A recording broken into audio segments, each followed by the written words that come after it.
All right, here we go. It's Friday night. I can't do the cool. I got the twist off. I'm drinking a hard seltzer. It's not like it's that cool anyway. Not like, the top pops off. No. Right. We can only dream on a Friday night such as this. Welcome, everybody. This is the Decibel Geek Podcast, Friday Night Live. My name is Aaron Camaro, joined as always. I got her down now. My co-host, my good friend, Chris Sinzak right there, ladies and gentlemen. How's it going? It's going pretty good, man. Well, it's finally Friday night. We didn't do this last week, so it's fun to get back to it and get with our people once again, talk about some rock and roll on a Friday night. You know, we are the Decibel Geek Podcast, in case you're just tuning into this. New episode pretty much every week for the last almost 11 years. And yeah, if you listen to podcasts and you like rock music, you definitely ought to check it out. We got a lot of awesome friends that dig what we're doing. And tonight we're going to have some fun. We're just going to kick back, relax, take it easy. We got some show and tell, maybe talk about a little news. And I got a tournament lined up for a little bit later on. So it's just Chris and myself tonight. That's okay, because we got you guys. I'm going to turn on my comments. Oh, yeah, look at there. All kinds of people already. Fantastic. Patrick Breen, Mark Alden Taylor, Bushy, of course. Good to see you, Bushy. Sorry about your Bills. Not really, but yeah. Quack, quack. Yeah. Sorry about your Packers, Aaron. Oh, man. I thought you didn't see my memo. I don't want to talk about football tonight or ever again till next year. And then maybe not. You mean the next Denver Broncos quarterback, Aaron Rodgers? You know, when this all started at the beginning of the season with Aaron Rodgers, I said from the very beginning, it's all bullshit. He's going to play. He's going to play, and he did. He showed up. He played. They had a hell of a season, choked in the playoffs, man. Same old story. Now, I'm not so sure. I think if the Packers would have won the Super Bowl, I think him and Davante Adams both be back. But between you and me, if I was you, right now, I'd go to the Caesars Sportsbook or one of the other countless commercials you see for betting on your TV every football game. Put all your money on the Minnesota Vikings because they're probably going to have them both next year. The Vikings? No. Vikings, yeah, totally. Not happening. Totally Favre style. I like Patrick Breen's comment. Can we talk about drunk ladies at the airport? Never mind. Way to go. Way to go, you fucking idiot. That's going to go down in Decibel Geek lore from now on. Be a t-shirt.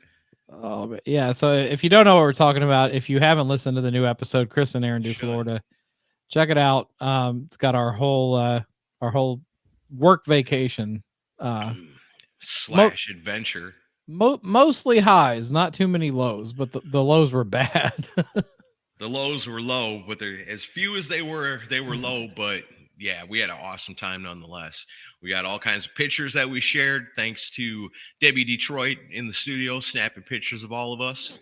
And got to interview Artie Kornfeld, who's known as the last father of Woodstock standing. And we got to talk to him and hang out with Ralph from the Almost Human channel, from Rock and Metal Combat Podcast, and all the good stuff that he does, including takes in strays. Yeah, and he did. Yeah. He didn't need to see that we were spayed or neutered or nothing. Yeah, thanks for the couch and the futon that I slept on. It was better than sleeping in an airport for sure. Yeah. And actually, if you like Ralph's Almost Human channel, we'll be on, was it February 2nd that our episode comes out with him? Next Wednesday. Yeah, next Wednesday. As you're watching this live tonight, next Wednesday, you got between now and Wednesday to go to your YouTube and subscribe to Almost Human. 2 words. Mm-hmm. If you're a fan of rock music, if you're a fan of the kind of stuff we talk about, that's something you definitely need to be subscribed to, because he does like a new noise every single week, but it's a video version, and it's the doctor, man. It's funny as hell. Yeah. Smack my gob. Always makes me laugh. And like we said, next Wednesday, Chris and I will be making a special video appearance with Ralph on his channel on Kiss Wednesday. So Tune in to see what that's all about. It's a fun one. We had a good time. Lots of laughs, I can tell you that. Oh, yeah. A lot of them. And then Rummy has an interesting question. Will we ever do an Albums Unleashed for Danzig? John Christ lives in Maryland and teaches at a college. Would be a cool story. I wouldn't be opposed to That that. would be cool. Erie Vaughn's around here. Yeah. We've talked about doing that before. Oh yeah, Almost Human 56. Okay, there you go. If that's what you got to look up, I just type it into the search. That's Bushy with that Ralph's balls in his mouth. All right. Let's go. Patrick Breen, the mentioned Dick Wagner, Remember the Child Foundation going to donate. Oh, that's really nice of you, Patrick. Very awesome. cool. Yeah, it's an awesome thing. It's DWRTC.org. Like I said, if you got some extra bucks and you like to throw them towards charities, it's a great thing to do. Check that out because they put instruments in the hands of sick kids, sometimes terminal, and teach them how to play them, and then let them keep the instruments. Not bad.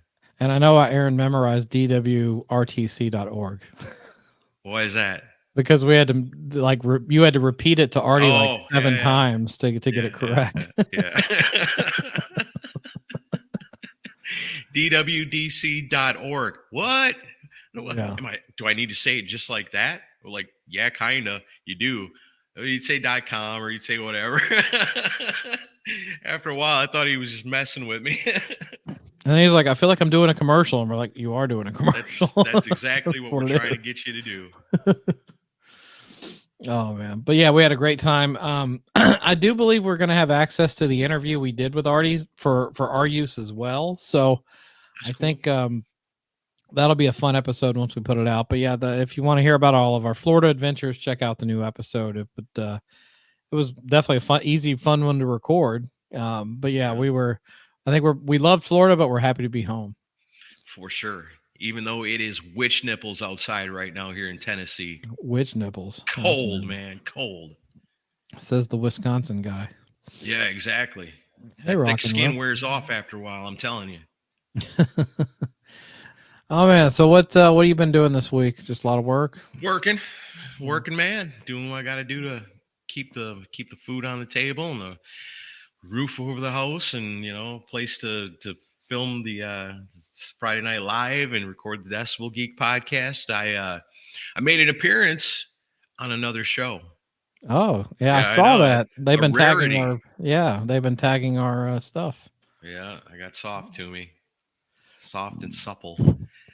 Oh, but, somebody heard we slept with Ralph's mom. We slept at Ralph's house with his mom's blessing. That's for sure. Yeah, Ralph's mom told him, no, you make sure you tell them that they can go in your refrigerator and get whatever they want to anytime they want to, Ralph. You tell them that. And Ralph's like, Mom already did.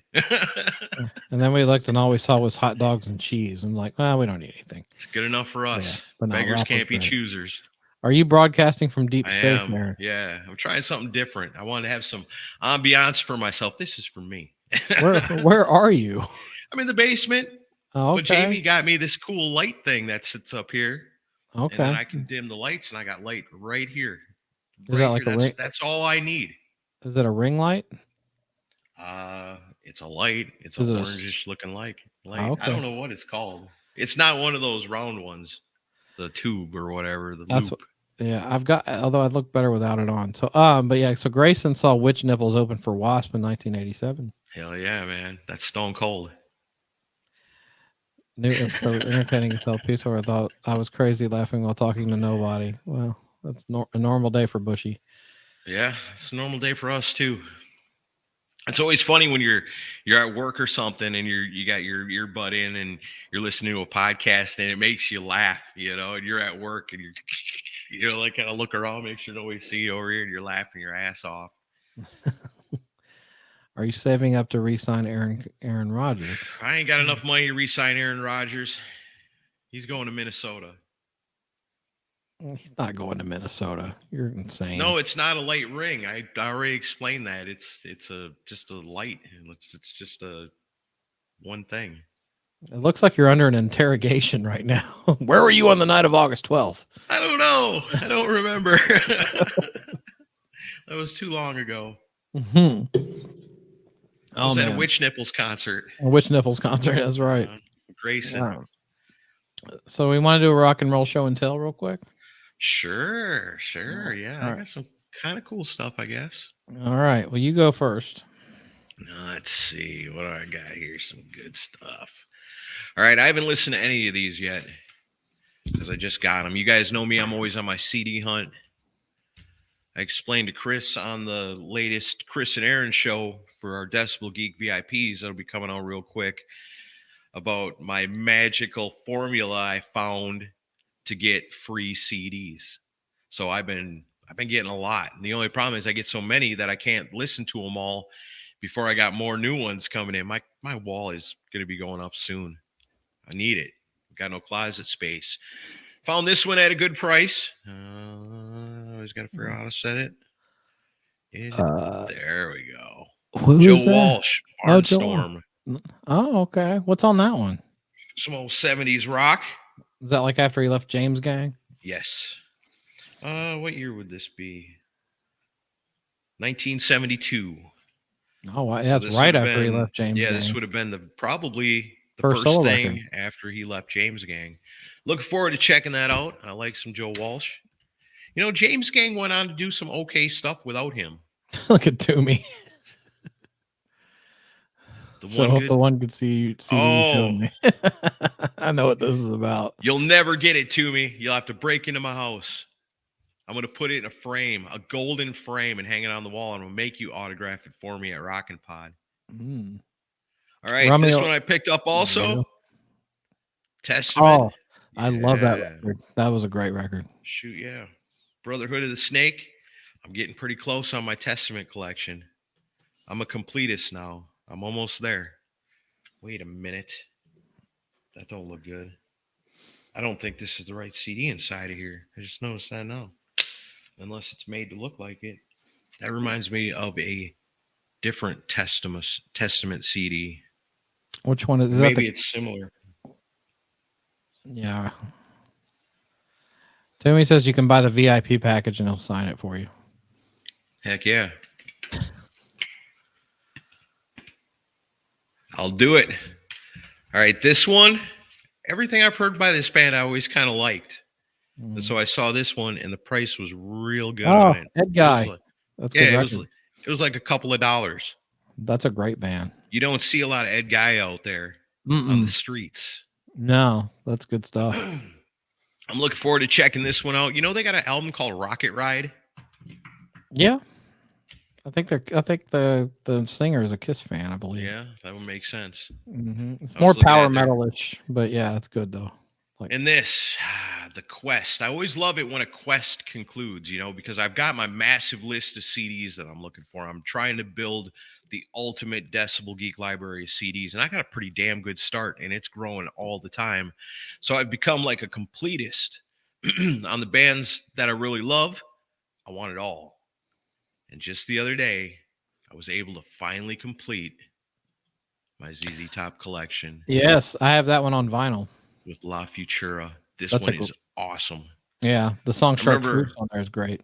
I remember listening to that the year it came out, and I'm pretty sure, I'm almost 99% positive it made my list of the best of the year that came out. I remember listening to it, but I never got my hands on it.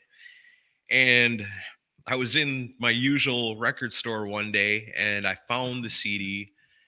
And I was like, man, it's kind of expensive. I don't know. You know, I kind of got these other ones I was looking at. And then I was like, well, maybe I'll get that next time if there's not a whole lot of other good stuff. And that's always a mistake. When I pass something up, I'll always regret it because the next time I came back, it was gone. And I hadn't seen it again in months. And then just the other day, it was there. And I was like, well, you know, same price as before, but I'm not going to pass it up this time. Do you buy your music from Aaron? Goes out to the actual stores and buys them physically. Yeah, I hunt them down. The hunt is half of it. You know, being in a store and flipping through and going, Saxon CD, and then another one. I went to the store one day and found like 6 Saxon CDs and was just blown away. So that's the fun of it, I think, is when you live in an area like Nashville, there's a bunch of different places you can go to and go CD hunting on top of thrift stores and flea markets and places like that. that I go out and I go with the wife, and she'll be like, "Oh, there's some CDs over there," and I go, "Oh," and go over there and spin through them, and it's a thrill when you find something, and just like that ZZ Top, it's a relief when you actually finish the collection you were looking for, and so I think that's what it is more than anything, because like at the end, I'm gonna have all these CDs, and it's gonna become a burden. Right. It's already a burden every time we've moved, and but it'll be awesome because I can say I got them all. And if there's ever a question about something, I'll be like, hang on, let me see right here. What's it say? And then you got everything right there. Yeah. So, but the hunt is the best part, really. And then finding stuff you've been looking for a long time. This one I picked up. I've never heard of this before, but it was like $1. It's called Kiss of the Gypsy. What is that? Have you ever heard of such a thing? Uh-uh. All right. I didn't either. I was like, man, that's kind of a cool logo. Let's take a look at these dudes. Oh, they're rockers. When is that from? Let me see. It says Yeah, I've heard of FYE. I used to go shopping there. 2002. 2002? Well, I could see why it didn't do well at the time it came out. Yeah. But I mean, it's kind of it looks like a legit CD. It's got Is anybody known that's in the band? Let me see what it says. Grayson says he thinks they're Irish. Jesus, I'd have to get out a micro glass. Mike, what do you call it? A looking glass? A magnifying glass. Magnifying glass. That's what I need. A micro glass. It's like a microscope. No, that's not right. Flea market's the last bastion for enough CDs.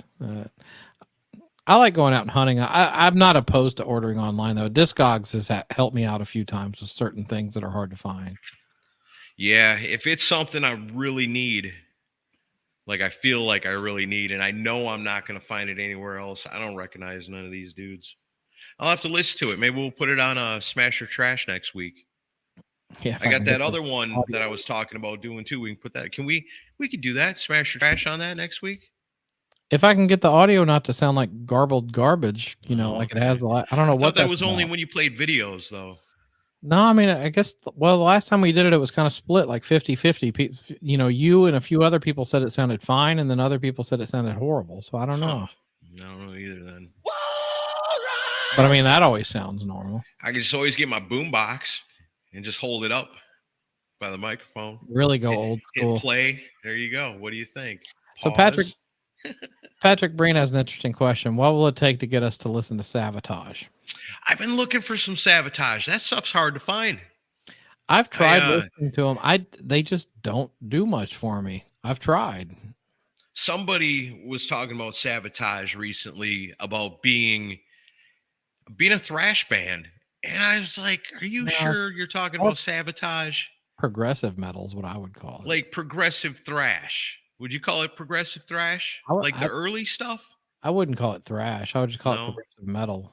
But I mean, I know a lot of people love them, and like, as Grayson saying there, Patrick saying that's fair. I really have tried, but it just, I mean, maybe I need to listen to a few more, but it just hasn't really clicked with me like I hoped it would. I've been looking for Hall of the Mountain King. I've been told that's the one. Yeah. And I haven't found it, but someday I will, and I'll check it out. And that's the other thing too. I don't like bouncing around on YouTube just watching, songs. I like to get the CD and listen to the whole thing.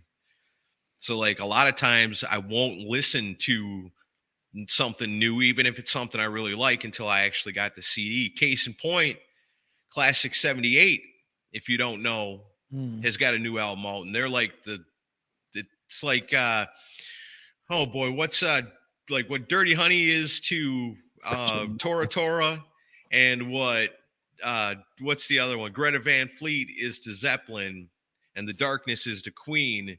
Classic 78 is to Kiss, old school Kiss, like classic stuff. And so if you're a fan of Kiss and you don't know about Classic 78, you gotta listen to this. You're gonna it's gonna blow your mind. You're gonna love it. I guarantee it. Yeah. But it's out available for download now.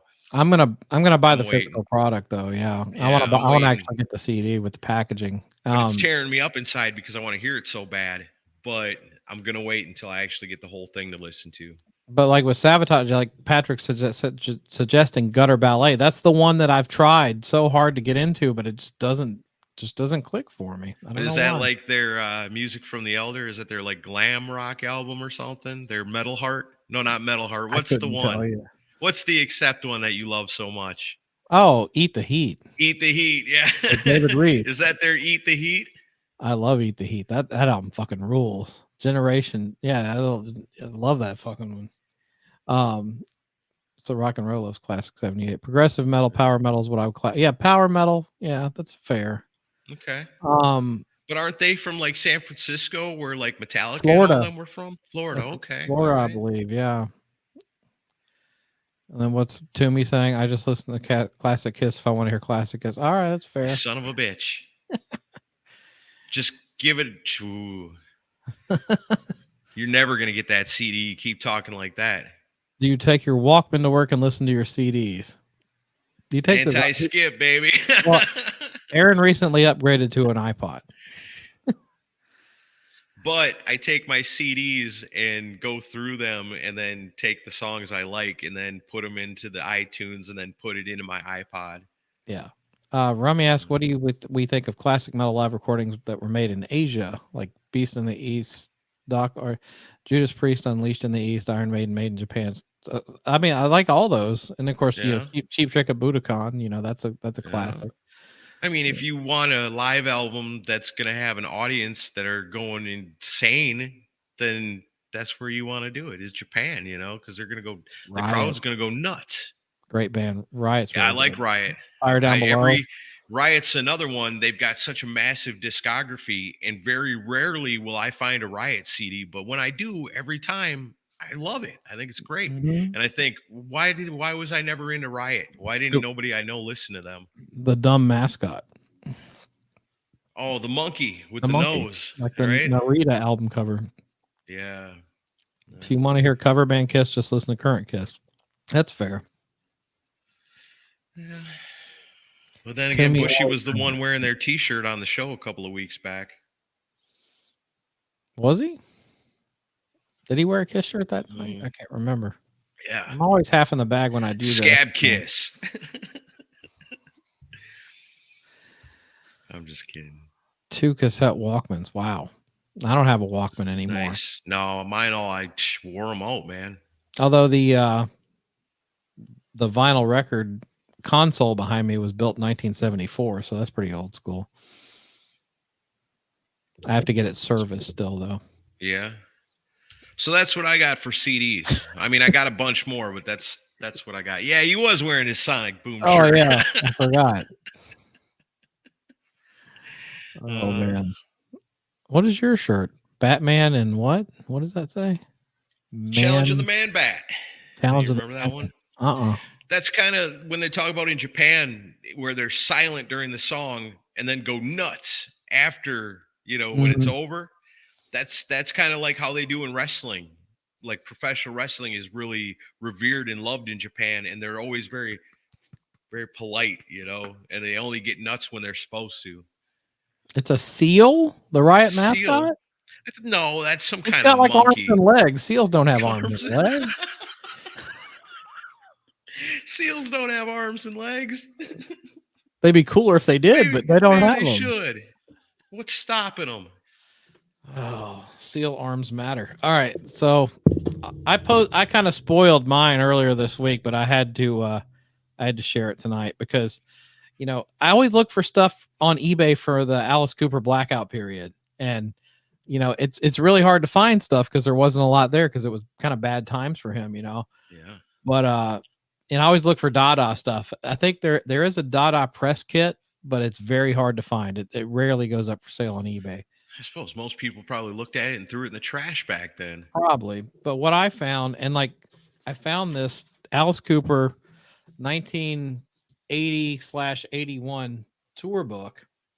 Badass. And this was used for Flush the Fashion and Special Forces. And like I've looked for this tour book for a long time, but like it's usually like, you know, 80 to $100. But this guy had it on sale for $25 on eBay. Hell yeah. And it stayed on eBay for like 2 weeks. And I kept looking at it. And finally, after 2 weeks, I'm like, screw this, I'm buying it. So I got this and it's really cool. I mean, you look at my Facebook page if you want all the pictures, but you know, I'll show some of the pictures off. But like, you know, that's wild. I've never seen that picture of him before. You know, it's got a lot of really cool photos of him, you know, and there's like no text in the whole thing, but it's still cool to see all these photos that you don't usually see of Alice, you know? Yeah. So, well, like I said, when you posted on your Facebook page, I was just like, holy shit. You know, I've never seen any of these photos of Alice like this before. But then as in like an added bonus, I think this had to have been bought at Tampa in 1981, July 25th, because it also included this, which is like some paperwork from the concert, 98 Rock, July 25th at the Sun Dome in Tampa. And then you open it up and it's got this stuff about like, you know, Alice Cooper, July 25th, 1981, opening band Spider, which was Anton Fig's band back in those days. Wow. So it's a really cool kind of piece of history here. That is really cool. $25. So it's like, if I can get some Blackout era material, I'm going to buy it. So yeah, I was happy to get that. That's really awesome. Yeah. Thanks, rock and roll. Oh yeah. That's it. None of y'all got the new Kiss off the soundboard. We should talk about this. I didn't get it. I'm not vinyl yet. Well, did you hear what it is that they released? Wasn't it something off Lick It Up era?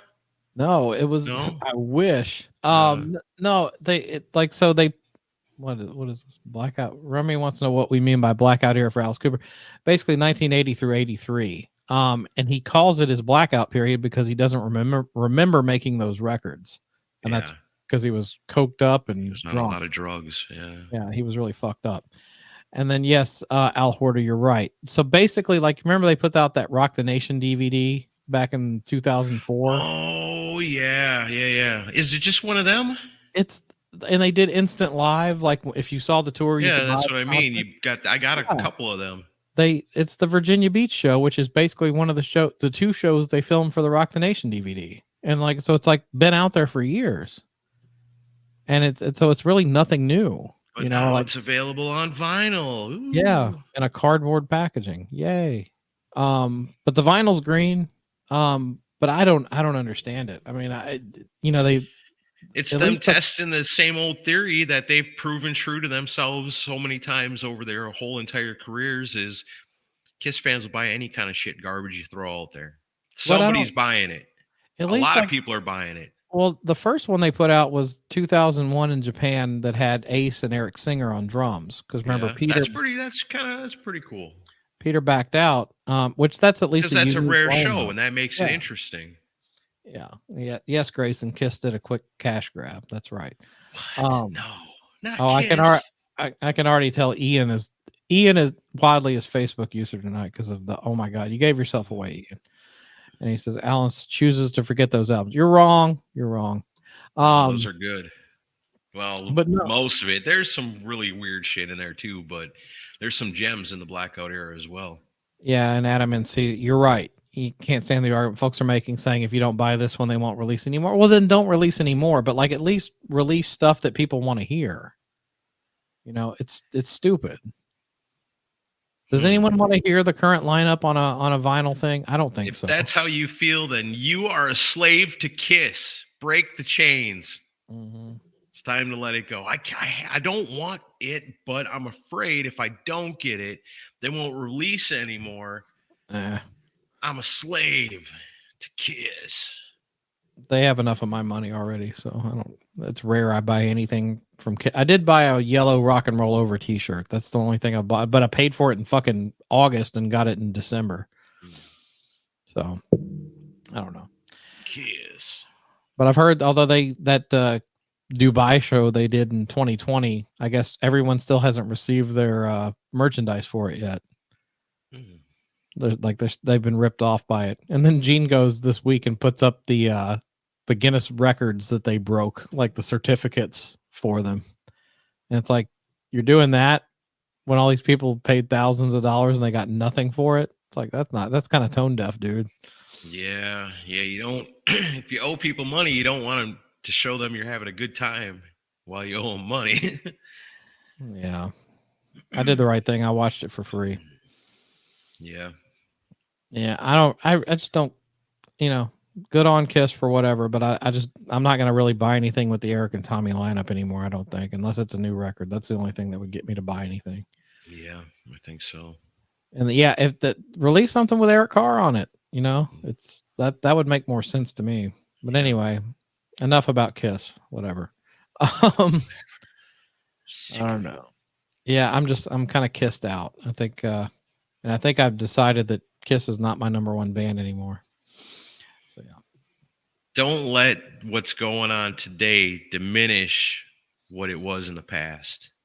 I still love them. I always will, but I think they've finally gone too far, knocked themselves out of number one position, huh? I never really listen to them anymore anyway. I mean, I listen to Alice Cooper. Stuff. Not really. I listen to Alice Cooper, Judas Priest, Thin Lizzy, Ramones. I listen to those bands a lot more than I listen to Kiss anymore. I don't know, man. I still listen to Kiss. Sounds like who's rubbing off? Who? Who are you talking about? The Kiss Ronnie? Dubai box set of cassette tapes. I like this. No Kiss will send you 2 of them. No Kevin Valentine, no Kiss. I'm kissed off, yes. And Patrick says it's all about Thin Lizzy. I've been listening to a lot of Thin Lizzy this week. Thin Lizzy's awesome. It saddens you. Nah, I'm always going to be a Kiss fan. Don't get me wrong. I'm not like leaving the Kiss army, but you keep talking like that, you might get excommunicated from the Kiss army. Okay. Paul Stanley might flip your lawn. Yeah, whatever. Go lip sync another song, Paul. All right. So that's it. We got the rock and roll show and tell. Do you want to do news before we do the bracket? Sure. Let's do some news. All right. Let me see if I can share my screen again this time. Okay. Looks like I can. All right. Let's see. All right. Can you see that? Yes. All right. George Lynch explains why he only performs 3 songs with Dokken at reunion shows. He says, it's been fun, actually, more than I would have thought. I would have thought there, because Don and I had animosity towards each other at a couple different levels over the decades. And it's kind of a weird thing when you think about it. Sometimes it is uncomfortable for me, because when I show up, I have to sit there, and of course they're playing the songs that I wrote. And John Levin is a wonderful guy. We're friends, but they're doing my whole thing, and then I walk out. Yeah, it's kind of weird. And then it comes down to, we're entertainers. If I'm going to spend my time crying about anything, I'm just going to hurt myself and the fans, and that doesn't do anybody any good. So I try to keep positive about the whole experience. It's been actually good for everybody. The fans love it. It's kind of suck for the rest of the band. They're doing pretty good. Everybody's digging it. And then George Lynch comes out and everybody goes nuts. Yeah. And then he leaves and then it goes back to what it was. I would say it's more because George can only stand hearing Don Dokken's current vocals for 3 songs. That's just my opinion. Have you heard Don lately? But he wanted to take the high road and not say that. See how close I'm standing to him in this picture? I can't do that for very long. I'm not wrong here. Everybody's agreeing with me on here. Yeah. So because Dokken can't sing for shit. And then Ian says Joe Rogan killed Meatloaf. Well, do we want to talk about Meatloaf? Sure. I mean, yeah, that sucks that we lost Meatloaf. We were talking about, because at one time we were talking about trying to line up some guests for Rockin' Pod, and just kind of spitballing some names. And I thought, you're gonna what reveal about Meatloaf? Huh? You're gonna reveal that? Okay.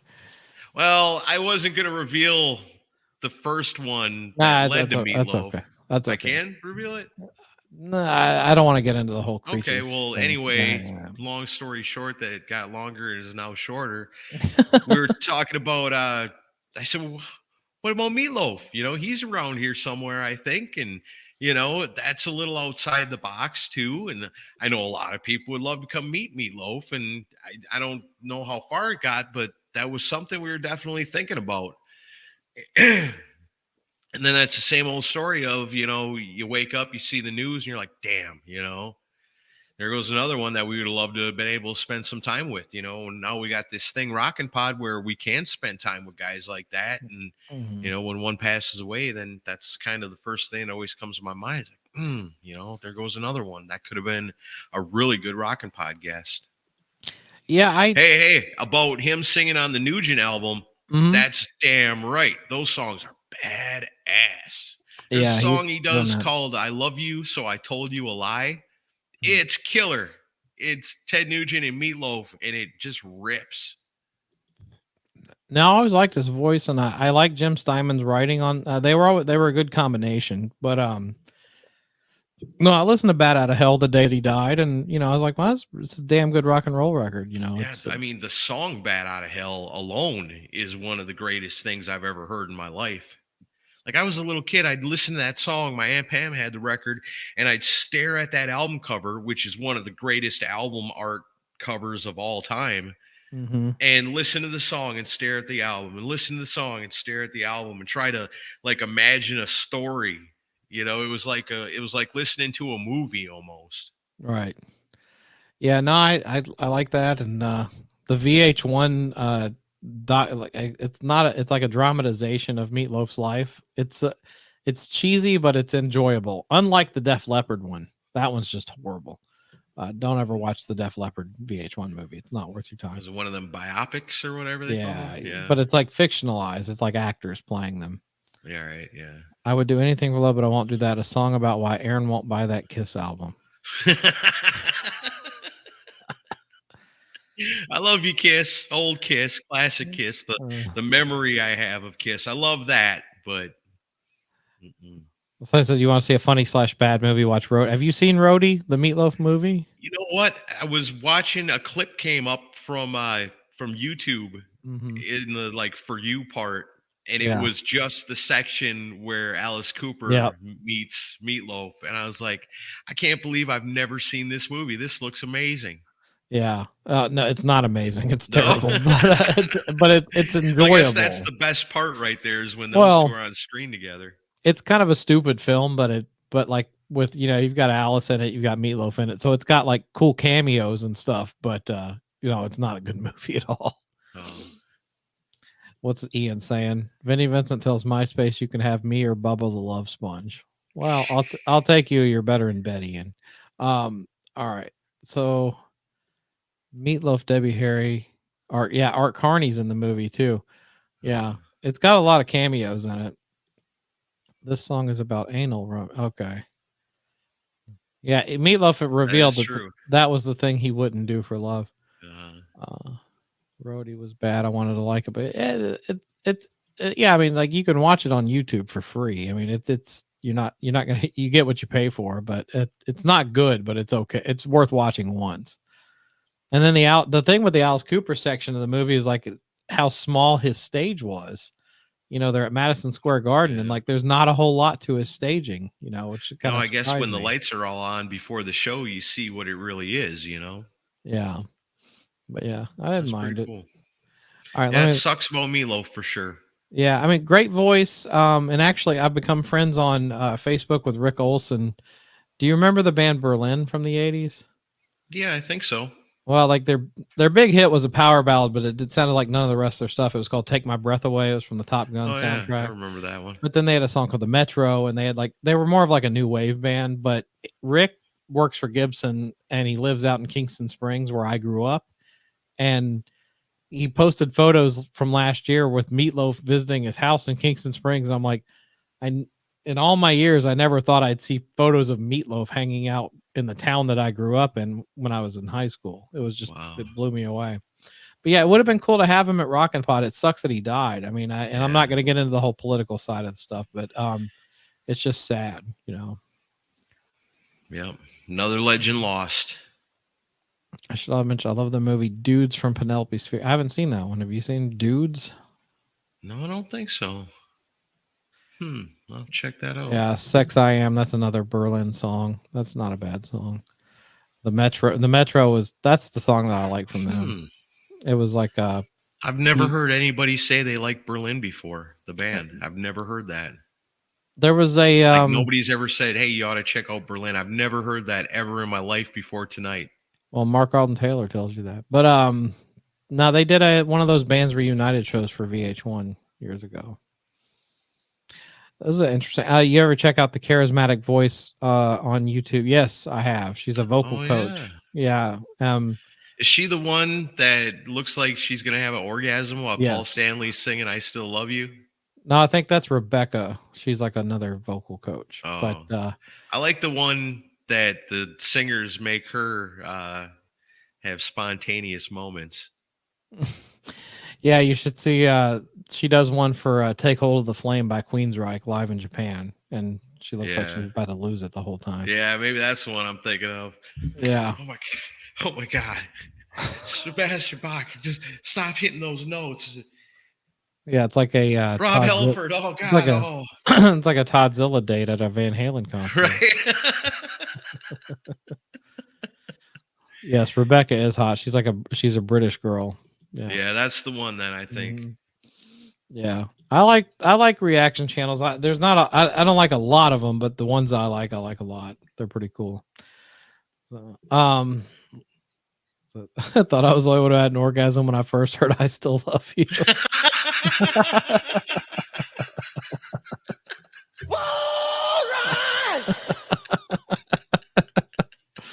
Oh, Adam. Awesome. We're learning way more about our viewers than we ever wanted to know. Oh, that's funny. Too good. Yeah, you crack another beer for that one. That's what Mark Alden Taylor says. Glad you're okay from that strip bar fight in Nashville. Yeah. You were in a strip bar fight? No. I've seen some crazy shit when I worked at the strip clubs in Nashville. You know, something you might not know about me. When I first moved to Nashville, one of my first jobs was as a bouncer at Deja Vu, the strip club. I'm not the biggest guy. I'm the world's friendliest bouncer. Yeah. I'm the guy that come up to you while you're at the table and be like, "Hey, man, I see you got your straw out and you got some white powder on the table. And I just thought I want to remind you, you're in a public place. Now, you see these great big dudes back here. They're doing this with their fists, standing at the back of the room. Yeah, they're going to see you in a minute.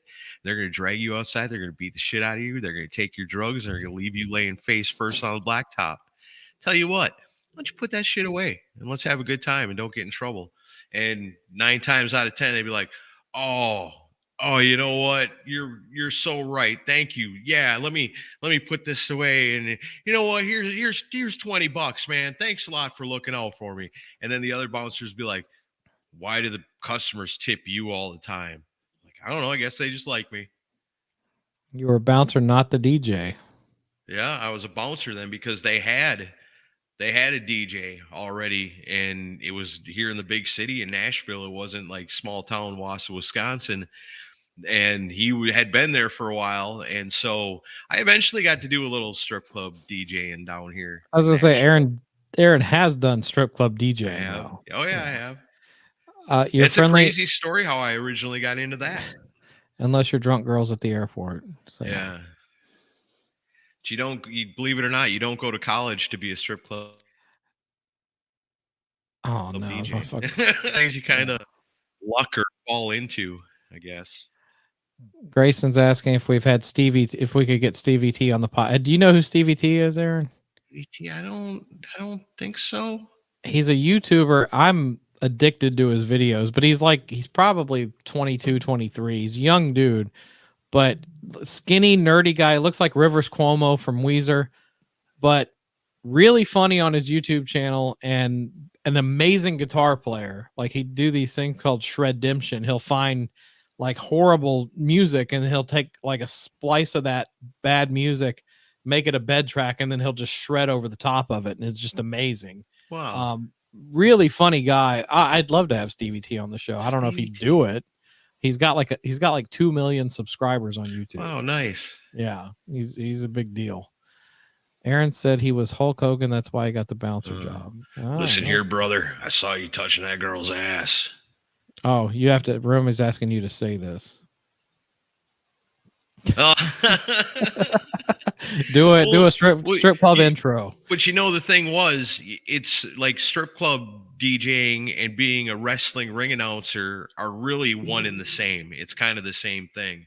And so I always tried to find a way to blend like Howard Finkel and like David Lee Roth and Paul Stanley and stuff. So one of my favorite things to say at the strip club was the classic line from, I believe it was Animalized Live Uncensored.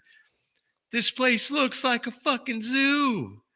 Let me hear all the animals. And the guys would go nuts every single time. You get a rocking place going on a Friday night and you holler out something like that on the microphone and the place would just erupt and dollar bills are flying everywhere. And it's a pretty cool scene sometimes. But it was it could be a little scary sometimes too. When I was a DJ at the club in Wausau, Wisconsin, a lot of nights I was the DJ and the bouncer at the same time. Imagine that, you're up there trying to DJ, but you also have to bounce. And so when people are doing things like, trying to crank one out at center stage, you got to put a stop to it. Or there's a fight about to break out or something, you got to put a stop to it. Somebody's causing problems at the bar, you got to. So here was always my trick, because it's like, well, I got the microphone. I don't even have to leave the booth to get somebody out of here. I can shame them out of here and not have to bruise my knuckles at all. So, for instance, one time there's a guy, must have been drunk. He's sitting down at the stage at tipping rail, and he's shaking one loose. And some girl comes up to me and goes, "Oh my God, Aaron, that guy's down there jacking off. You got to get him out of here." Now, I don't want to go down there and mess with this guy, and I don't want to touch him, and I don't want to deal with him. So what I do is stop the song, boom, hit all the lights, grab the microphone, and be like, "You, sir, right there. You, this guy right here. Yes, we all see what you're doing.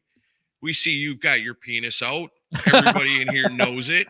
Now, this party cannot continue until you leave the club immediately." And so then all the guys would boo, and everybody's looking at him now, and he would have to get up and with his head hung low and walk his ass right out the front door and leave. And then lights come down, music comes back up. All right. So I'd have to do shit like that all the time because I didn't want to have to get, because you're going to you're going to go out and get in a fight in the parking lot and then come back in and DJ the rest of the night. That could happen 2 or 3 times, you just never know. So I always found ways to circumvent the fighting, and then that helped me out as a bouncer when I came down to Nashville. That's a trip. Yeah. Crazy times. I could write a book about the shit that I've seen in strip clubs. Being that I worked there, was up in the booth and had the view of it all. That's too funny. Mm-hmm. Oh man. So let's see. Let me find another news story that we want to go over. Because we want to get to the bracket brawl too. I saw that Sleaze Rocks and Metal Sludge was giving props to all the best podcasters out there. I knew you were going to bring this up. All right, go ahead. You go ahead and monologue. What do you think? I mean, I'm just joking because I saw you posted about us being snubbed, and that was pretty funny. I was just kidding, though. I know you were, and yeah. I don't have a problem with it either, because if you look at it, like, some of those podcasters are cool as hell. I mean, Chuck Shute is an awesome dude, and Chris Aiken, and a lot of those podcasts probably need, people, are growing. So they want more people with their eyes on them. I think that's good, give some exposure to them. The Classic Metal Show, there's been some changes going on there. It was a good opportunity for those guys to say, hey, this thing's still going on, but, Aiken's doing his own thing with Toomey and stuff now. So, it's important, that any of us get any kind of press. So, I mean, somebody that goes and checks out, Chuck Schute's show might go, hey, this show. I do too. I think he's awesome. He's an Ugly Kid Joe brother, Is he? So he's got my love. And so like somebody's going to go check that out and go, wow, what other rock podcasts are out here? And eventually they're going to find us too, so any publicity, any podcast can get in any way is just good for everybody, I think, Yeah. And Grayson, we're good. I'll take the numbers we get over the, article about us any day. So it's all good. But yeah, we already got plenty of fans and friends, but we can always use more, of course. Yeah. Those of you watching, and Grayson, you came to our defense, and I appreciate it. But that's right. I was gonna say, we did have a few people go, hey, Nice about list. Decibel But Geek? where's Decibel Geek? We don't I mind. like that. But I mean, no, it's all subjective. There's so many music podcasts out there, and Oh, yeah. that's why we do Rockin' Pod every year. There's a lot of great stuff out there. Yeah. So yeah, if a writer, and even though Olivier I thought was a friend from Sleaze Rocks, but no, it's all good. Yeah, we were just talking about Sleaze Rocks not too long ago, but I guess that don't count for nothing. I know. It's like Stevie Rochelle can't even put in a good word for us. I know he was real quick to say this is not a Yeah. Metal Sludge article. I was like, okay, all good. Yeah, but I was like, I'm just sharing it because Izzy Presley won't stop bugging me until I do. well, I was wanting to say, I was like, I love all those guys, and even though Izzy Presley's on the list, no, I'm just Izzy I love Presley's everything. like, Stevie, I'm number one at something. Finally, please share it on Metal Sludge. Please. Fine, I will. Yeah, no, I there's a lot of great shows out there. No, Yeah. it's thank you, MJ Connolly. Fuck those. Nah, we're not gonna say fuck those guys. Come on, come on, guys. Be nice. Yeah, Chuck Shoot's awesome. I love that. Yeah, guy. I like Chuck. Chuck's a great. We met him at Rockin' Pod. He came all the way out for it. But yeah. So we ever hear of Slick Toxic from Canada? Yeah, I love Slick Toxic. Heck yeah, I think it's spelled with one K. yeah, and then Yeah, and another K at the end. Yeah, that's right, Romy. Yeah, I remember that. I got one of their albums I know for sure, and I love the whole thing. They're like Canadian Skid Row, kind of. Yeah, sort of. That's accurate. Yeah, They're on that same level of heaviness, I think. Yeah. No, I like them, but no, the podcast thing, that's funny. I wasn't really offended by it. I just wanted to give Stevie some shit for posting that. Just a little hurt inside is all, you know. It's all good. We got a couple of reviews over the last week, so we're good. Yeah. That's really all we care about. Yeah, we just reviews and recommendations. Please go to Podchaser, go to Apple Podcasts, go to Facebook, leave us a recommendation. We haven't had a Facebook recommendation in forever, so if you're watching this, go on Facebook and leave us a review on there, please. Yeah, we like those 5 stars, please, and thank you. Yeah, and we did and we're gonna do an album anticipation episode for next week. And spoiler alert. Yeah, I mean we can spoil it with them. It's just a small group of folks watching, but we're gonna talk about the album because somebody suggested that as something to talk about tonight. But we're gonna do that next week, and that'll be cool. But yeah, so somebody wanted to ask about. So Patrick said Judas Priest touring as the new Mighty Mighty Boss Tones, which I know that's a joke, but the Mighty Mighty Boss Tones called it a day this week. Do you remember them? Yeah, they're a real horny band. A horny band. Yeah, right. Yeah, like were they on the Kiss My Ass? Yes, they did Detroit Rock City. Yeah, the worst thing on that album. They're okay, but yeah, they called it quits this week. But it's about damn time. I will say, thank God that Judas Priest went back to 5 members because that was a bad move on their part. We were talking about that not too long ago, but like that, what a terrible thing to do to your guitar player. Be like, oh well, you're just gonna do it all, I guess. I'm like, what? Do I get paid anymore? No. Yeah. Just play more. Adam play faster and play more. We want you to be 2 people at the same time. Yeah, Richie's got enough on his plate right now. Not that I doubt he couldn't do it, but man, what a hell of a thing to do. Cecil says, Aaron, do you have the Dirty Rhythm Hard as a Rock CD? Dirty Rhythm. I don't think so. I don't think I know of that one. I just know the song Dirty Rhythm from The Invasion on the All Systems Go record. I don't know a band named Dirty Rhythm. I haven't heard that one. Not familiar. No, Toad the Wet Sprocket was the worst thing on Kiss My Ass. Not actually like what Sprocket do. They did Rock and Roll All Night. It was like a folky version of it. I actually kind of like that song. That sucked too. I thought it was cool. You want a cool countrified version of something? Listen to Charlie Bonnet III. We know him. I know. Check out his Let's Put the X in Sex, the country version. I've known Charlie since the 90s. And cool dude. I know him as Chuck. He was in a band called Disarray that was a local Nashville metal band. We got tickets to see it with Edwin Canistracci and Vincent Cavanaugh. That's cool. Dirty Rhythms from 91. Hard to find. Okay. I'll have to add that to my list. Ron Deemert loves Toad the Wet Sprockets. You're the one. All right. Adam says Grand Funk opening for Kid Rock here in June. Thinking about going. I've never Nice. seen Bruce and a fan of Kids. Yeah, I mean that Kid Rock, That'd be regardless a of good what you fun think show. of, regardless of what you think of the guy's politics, I've always heard is an amazing live show. So you'll get an entertaining show for sure if you go to that. And if you don't have a problem with this politics, you'll have even more fun. Yeah. And Grand Funk. I mean, with Bruce Kulick playing it. Yeah. Man, hell yeah. That was another one recently. I got Shining On by Grand Funk. And that was my final piece for that collection too. And then we heard some Grand Funk on the radio in the Florida trip. Yeah. Yeah, and Foreigner's doing some of those dates, and I know Cool. Jason Bonham's Zeppelin tributes doing some of them too. Right on. I'd like to go to that. This has to be Ian. The worst thing about Kiss My Ass was the way they fucked up Tommy's makeup on the cover. I love you so much. Oh man, it just ain't right. All right, so let's see. Oh, somebody wanted us to talk about did you hear about the Bullet Boys splitting up again? Yeah, sure did. I think everyone said it was just kind of like, why am I paying you guys when I pay these kids that can play those songs $20 a night? I don't know. I mean, like Mick Sweeta went on Nice.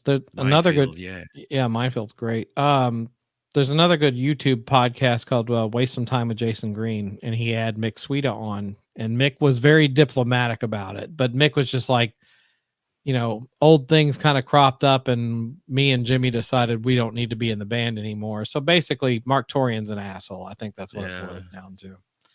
But I remember that time we had Mick Sweeta on the show, and he was talking about how listening to Mark Torian play guitar was like listening to somebody take silverware and throw it on the floor. Yeah. Take a shelf full of silverware and throw it onto a guitar, and that's what it sounds like. Yeah, I don't think he's that bad, but I mean, he's a little sloppy. I don't know. I mean, I can't imagine working with Mark. It seems like it's got to be hard because, nobody stays in that band for very long. Just ask. Do I know you, bro? Yeah, man, it's me, Mick Sweeta. What are you doing? Yeah, just ask Baco. I don't know you, bro. Do I know you, bro? What is this? Only took an hour for the Bullet Boys. Yeah, it kind of sucks though, because I was hoping to see them with Mick and Lonnie and Jimmy. Yeah, that would have been cool. That would have been fun. Eddie Trunk said, I don't understand that. Torian DJ Ashman, Eddie Trunks has issues. Yeah, I'm sure he does. And yeah, Mick was a great guy on the show. We was pretty cool. We got Mick and Toby Wright to kind of reconnect over that first Bullet Boys record. That was a fun time. Mm-hmm. And then Ian says, I tried to get Bullet Boys on Diabolus and Podcastica, and Toomey said no.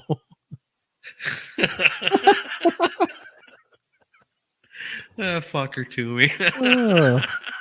Love the offshoot with Andrew Freeman on vocals with Andrew Freeman did vocals with Bullet Boys? Or no, that's that Lies, Deceit, and Treachery project. Yeah, with Andrew Freeman. And Andrew Freeman sings for Last in Line. Oh, yeah. Man, I gotta check that out. Did Mick Sweeta have connection with Carmine and Pete? Yeah, he did. He was in King Cobra with Carmine. Mm-hmm. Yeah. Yep. Watch the Iron Eagle video that I skewered Mick over in the interview. He's like, you had to bring that up, didn't you? It's funny. I was like, did Louis Gossett Jr. show up and make you do push-ups? Thank you, Al Horta. Yeah, that was a fun one. That was a fun one. All right. Let me see if there's any other suggestions. They do a King Cobra reunion. That would be cool. That hasn't happened. Yeah, so did you hear the news that the Tony Martin era Black Sabbath albums are going to get reissued in a box set? I just need the one CD. Which one? The Headless Cross. Headless Cross. There's more than that though. I know. I got all the other ones. I know, but like it's going to be like remastered and everything. I'll buy it for sure. Yeah, if you don't have none of them on LP, then it's great, or if you just want to, retire your old ones and have the new heavy ones. Yeah, and but it's awesome that they're releasing that stuff. No, I'm excited, and then the stuff I've heard off Tony's new solo record is great. I need to buy an actual copy of it. When is that coming out? Like any I day? think it's already out. Oh yeah, nice, Yeah. nice. That's another one Yeah. too. I always wanted to go back and check out some of his solo albums. They probably got some great stuff on them. Oh yeah, for sure. Yeah, I love those. I love his era Sabbath. I think it's great. Carmine Appice released a Tony Martin box set first and never got credit. That's new. Okay, that's Ian. Fuck you. All right. He got you there for a second. Yeah, he did. Forbidden sounded like Forbidden is not one of my faves. That one I don't care much for. Although I think Aaron likes it, don't you? There's some all right songs on there. The whole thing's not great, and I don't know. It's got Ice-T on it rapping. And Ernie C. Body Count. Although Ernie C was awesome though. Yeah. Oh, Grayson wants to know if you've heard the new Chips Enough song. No, I didn't know called, there was a new one. He has a solo record coming out. Okay. He put a video out for it. It's called Heaven in a Bottle. I'll check that out. No, I have not even. I didn't even know about that. Thank you. I need to check it out. Is it good? Is it awesome? The thing is, I listened to it and I'm like, I could hear Donnie doing this song. And then sure enough, when I read the press release, it's like, the Heaven in a Bottle, co-written by Donnie V. So it's a Donnie V song that he. It's probably an old Enough song that never got released. I mean, that's the thing. Chip could make these albums forever, just taking old Enough songs that never got released on nothing, or ones that he's got the demos of that aren't good enough even for like the rarities box set, and go, well, there's something here, we could redo this and make it into a decent song. And he's got a million to choose from, I'm sure. It's a decent song. It's got a kind of a Cheap Trick vibe to it. I mean, which it fits right in with their old stuff. Yeah, I mean, I think you'll like it. I mean, it's more power pop than rock. I am preconditioned to like it, so unless it's absolutely horrible, I probably will. The video is not so good, but somebody sent me a picture of Chips Enough the other day. It was like, check this guy out, and it was like made some kind of comparison. I'm like, yeah, that's that's part of who I'm styled after. I look at pictures of Chips Enough, and that's what I wanted to be. When I dressed up doing the ring announcer thing with the big glasses and stuff, that's kind of what I wanted to be too. I wanted to be wrestling's the Chips Enough of wrestling. Bushy, you have no room to talk. We know the kind of shit you like. So yeah, no kidding. Get out of here, Mr. Thompson Twins, or I know Milli Vanilli. The Cure. Milli Vanilli. The Cure. Ralph had plenty to kills the Cure. Ralph had plenty to say about your musical taste when we were in Florida. I'm just saying. I want you to know he was, and probably always will be very, very disappointed in you, Bushy. So you're gonna have to live with that. Adam says we need to check out Snakebite. She's a witch. Okay. Check that out. I need to get a dang. I know we start like taking notes. Yeah. Because there's no way I'm watching this back. And he goes out of frame. Check it out. I found the perfect thing to keep notes in. It's a Camaro notebook. It's just like something, I don't know. It must be from the 90s or something. No, I guess that's a little newer than that. Oh, but I found a Camaro notebook, and I say, hey, that's perfect for keeping notes in. Oh, so I didn't get to finish saying earlier, I actually, coming out on Monday, I'm doing an appearance on the Live and in Color with Wolfie D podcast. And we're talking about our time at Crossfire Wrestling in the mid 2000s, 2010s, I guess, here in Nashville. And if you're an old Memphis wrestling fan, you know Wolfie D from the tag team PG-13. And so we did a two-parter. So over on the Live and in Color with Wolfie D podcast for the next 2 Mondays, you get some Aaron Camaro talking about wrestling. Nice. It's pretty cool. We had a really good time. I know Bushy's talking about getting you on his show for to do. Yeah, he always says that, but then he never actually asked me to do it. So it's all kind of just a front, I guess. Shots fired.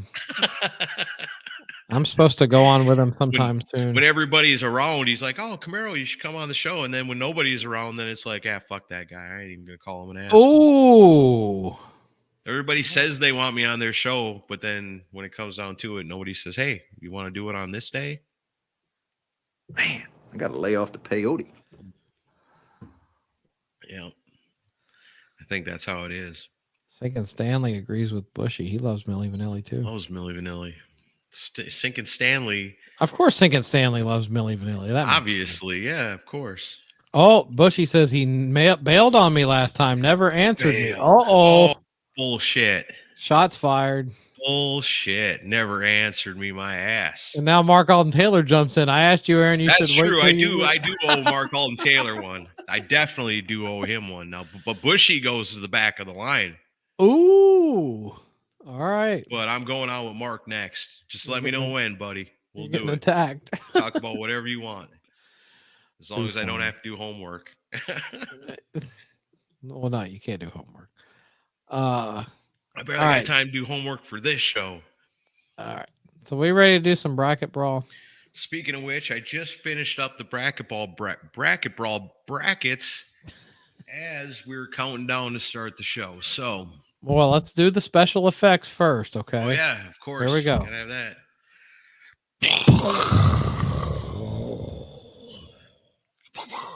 Sounded so real. There's a little after effect there. All right, here's the concept, people. Here's how it's going to go down tonight.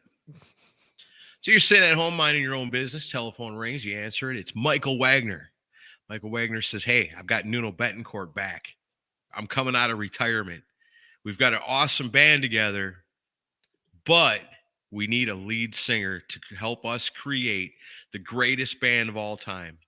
So put yourself in the position. You are in charge of putting together the greatest band of all time, but you need a singer.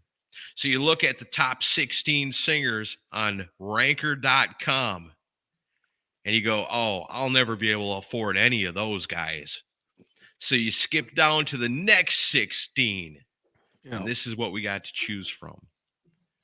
So we're not taking the best singers off a ranker. We're taking the tier 2 singers. And we got to pick one to be the lead singer of the greatest band of all time. And the beautiful thing about it is Michael Wagner owns a time machine, and you can go back and pick your singer in their prime. Right? Got it? Yes. I'm sorry. I'm dealing with all the shit talk in the comments section. Jesus. All right. What's going on? That's what happens when you get Toomey and Bushy and well, then Ian, Rock and Roll comes in with there. saying that he asked us both and we fucked him. I talked to you before. I'm ready to go when you are, dude. A square of panelists. I'm all about it. Oh, but he does his live. Yeah, but I mean, I'll do mine. I work from home. I can do it whenever. All right. I can't do everybody's podcast. I don't have time. I barely have time to listen. Well, Aaron has more of a life. Aaron has more of a life than I do. That's why I'm more. Most of it's spent at my job, miles and miles away from my house. Yeah, I know. I work at a desk job at home, so I'm a little more available. All right. So we're gonna pick the singer for your band. If you are in charge of putting a band together, this is all about the singing. Okay. It doesn't have to be about the songwriting or whatever instrument they play. It's just about the singing. And this was the list that you got to choose from because all the top 16 on Ranker were already taken or not available or said fuck off or you couldn't afford them or whatever. So we got tier 2. It sounds like the Rockin' Pod budget, but yeah. All right. So first up, I got to move things around now. Ooh, we got some big names already. Yes. And remember, this is only 17 through 33 because 1 through 16 is not available. I thought, we could do this with the top 16. Sure. Let's make it a little more interesting because the tournament is not held to any rules. All right. We can do the second bests, and that's what we're doing. So we have to choose between Steve Perry and Debbie Harry. You got the man legendary from Journey. Debbie Harry is Blondie. What do the people think? What do you think, Chris? Oh, Steve Perry. You going with Steve Perry as the lead singer of your band? Yeah, way better singer. Yeah, I like that. I guess so. Blondie, but I mean, yeah, I'm picking Steve Perry. I don't know, man. I'm putting Debbie Harry in my band. All right, so I let's was go to never a the. big Journey guy, so we're gonna have to take it to the people. All right, we ready? I see it. I see it.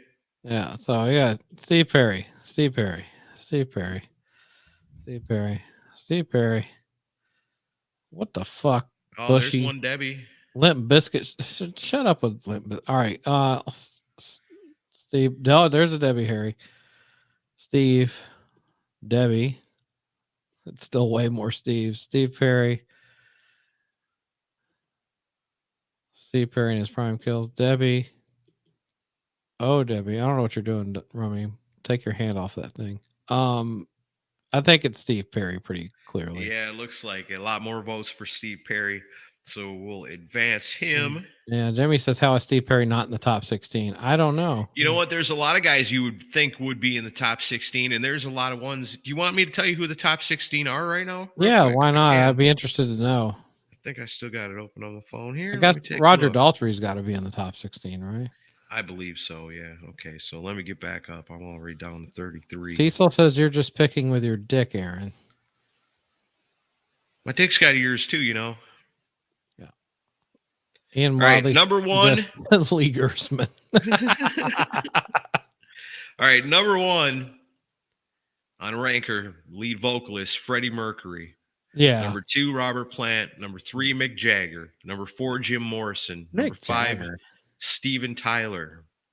Number 6, Bon Scott. Number 7, Roger Daltrey. Number 8, Jimi Hendrix. Number 9, Paul McCartney. Number 10, Prince. 11 is Ozzy. 12 is Tom Petty. 13 is Stevie Nicks. 14, Brian Johnson. 15, Axl Rose. And 16, Dave Grohl.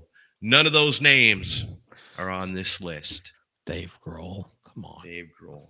I like some So- Foo Fighters, but come on. Yeah, I don't see him that high. There's a lot of people that are in this 16, the second group of 16 after the first. Way better. Yeah. Way better. Yeah. Where Case the in fuck is point- Ronnie James Dio? You know what? That's really the saddest thing because Ronnie James Dio, according to ranker.com, and this is anybody can go on and vote on this. He's not in it, and neither is Lemmy. Fucking idiots. Yeah, for sure. All right, so Steve Perry advances. Okay. A lot of people would like to see Steve Perry as the front man of their band. Next two we got to choose from is Alice Cooper and Janis Joplin. This sucks, man. Really? I mean, Well, it's but- not just hands down easy Alice Cooper. That's Well, what I mean, it is for me. I love Alice Cooper, but like, am I basing this off who's the better vocalist? Well, who's the better vocalist? I mean, I guess you kind of got to give it to Janis Joplin, right? Well, yeah, she's a better natural singer than Alice, but fuck it, I'm picking Alice anyway. Yeah. What do the people say? I bet you mostly the same as us.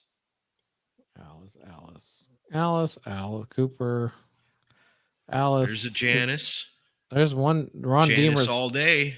Yeah. There's JJ another says one for John. Janice. Alice Cooper. Yeah, Janice is so influential. Janice. Oh, Bushy says Janice.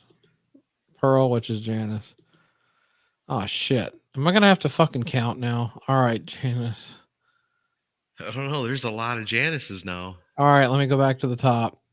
1, 2, 2 to 1, 3 to 1, 4 to 1, 5 to 1, 6 to 1, 6 to 2, 6 to 3, 7 to 3, 7 to 4, 7 to 5, 7 to 6, 7 to 7, 8 to 7. I'm guessing Cecil's voting. So 9 to 7, Janice. Janice wins. Too bad the people got outvoted by you and me. You people are idiots. All right. But I mean, well, like Janice is probably a better natural singer So than Alice. what is. I'm saying is you voted for Alice. I Mhm. voted for Alice. The people voted for Janice. Yep. That's 2 to 1. Alice Cooper goes on. Oh, I see what you're. Okay. That's fair as fair. It's a 3-way split. All right. So the next one, this is kind of interesting. You never see these two clash. Ronnie Van Zant versus John Bon Jovi. Hmm. Am I going first on this one? You don't have to. I can go first. It's easy for me. Or you're gonna pick Ronnie Van Zant? I go with Ronnie Van Zant all day. I'm gonna go with Ronnie Van Zant too. Yeah? But yeah, better vocals. Yeah, because Richie was the better voice in Bon Jovi, in my opinion. Very interesting. I wonder what the people say. It doesn't matter because we're both in agreement. But it looks like a little more for Ronnie, not so much for Johnny. Yeah. Of course, Bushy picks Bon Jovi. Well, you know that. yeah. He's going to pick Bon Jovi. It could be freaking Judas Priest, or it could be Rob Halford versus Bon Jovi, and he's going to pick John Bon Jovi. Yeah, Ronnie Van Zant had better set of pipes, in my opinion. Yeah. It could be John Bon Jovi and Pamela Anderson in her prime in a sexy butt contest, and Bushy's still going to pick John Bon Jovi. Even Mark Alden Taylor's calling him out on it. Ronnie Van Zant advances. Okay. Bushy would pick Halford. Okay, you do have some sanity left. Okay, all right then. But against Debbie Gibson, forget about it. All right, so this one I feel like is going to be a landslide because I don't feel like one of these vocalists belongs way down here on the list as far as he is. Okay. But for your arguing pleasure, I present John Fogerty versus Bruce Dickinson. Oh, God.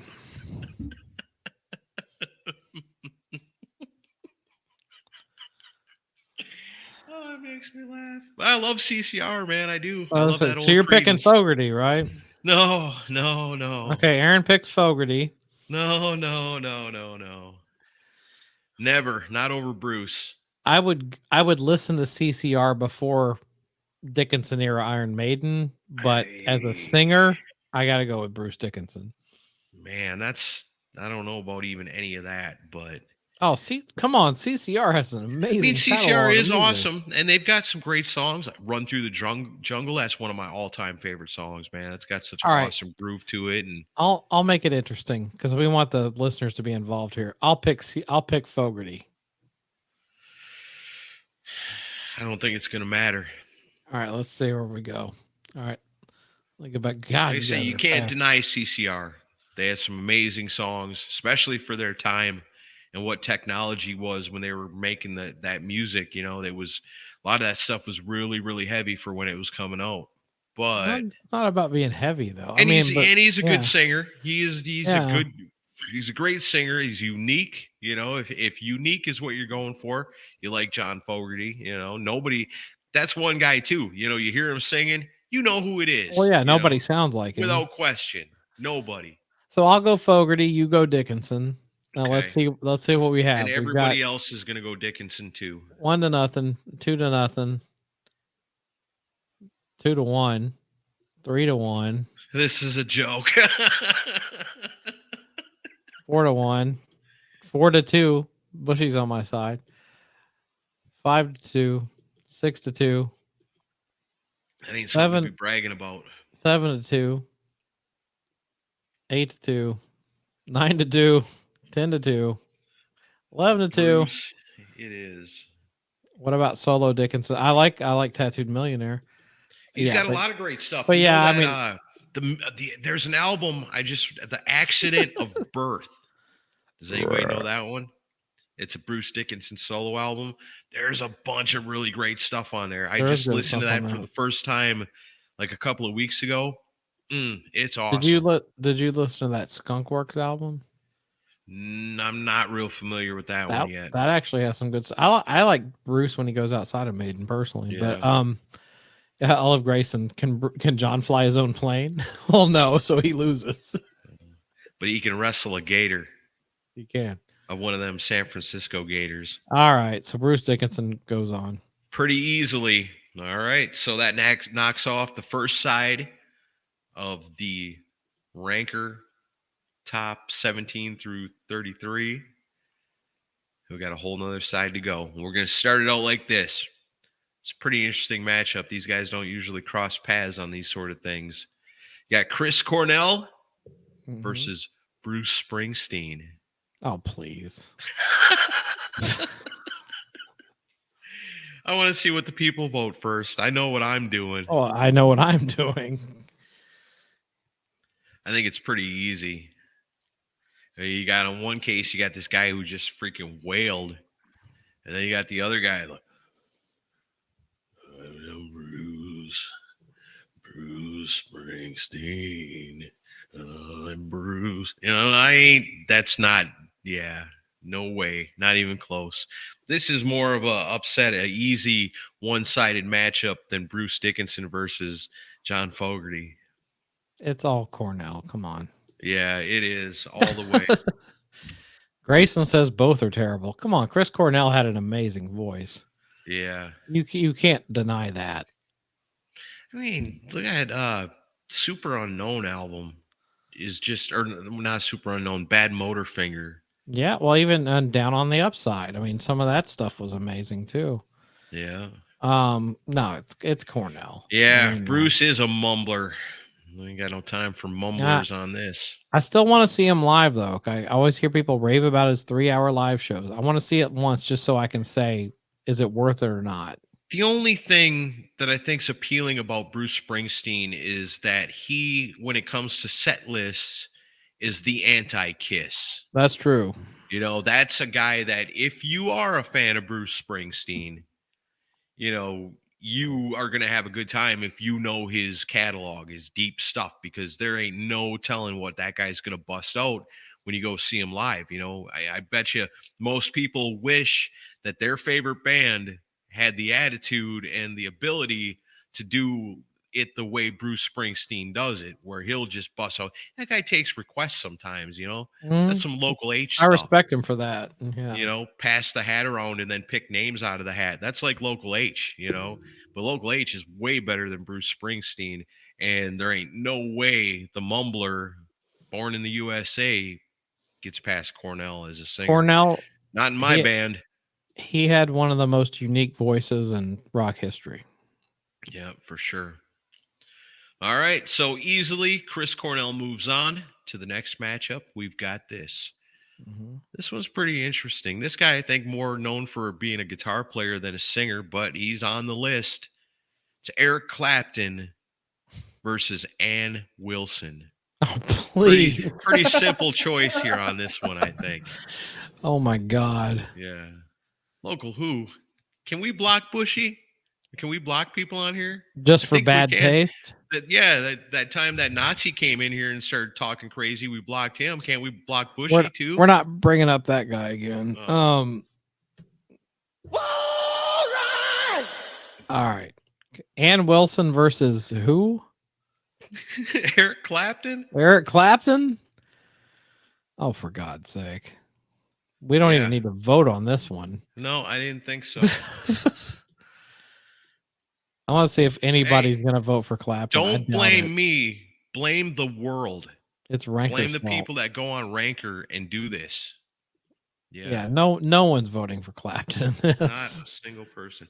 And he's not even that great of a singer. No. Like, I don't even understand how he's on the list. You know, they got Jimi Hendrix was in the top 16. And I don't agree with that. I don't know if I consider Jimi Hendrix to be like a top 16 Not a great all-time rock singer. He's an okay singer, but he's a guitar player. Now, if we're talking about guitar players, then Eric Clapton and Jimi Hendrix definitely deserve to be up on that list. But vocally, I'd put Stevie Ray Vaughan above both of them for singing. All right. So pretty easy on that one. These will get tougher as we go because these folks that are winning are going to be facing off against each other in the next rounds. So I'm just glad that Eric Clapton is not political and polarizing. Who ain't nowadays? You know, maybe musicians should just quit trying to tell people what to do.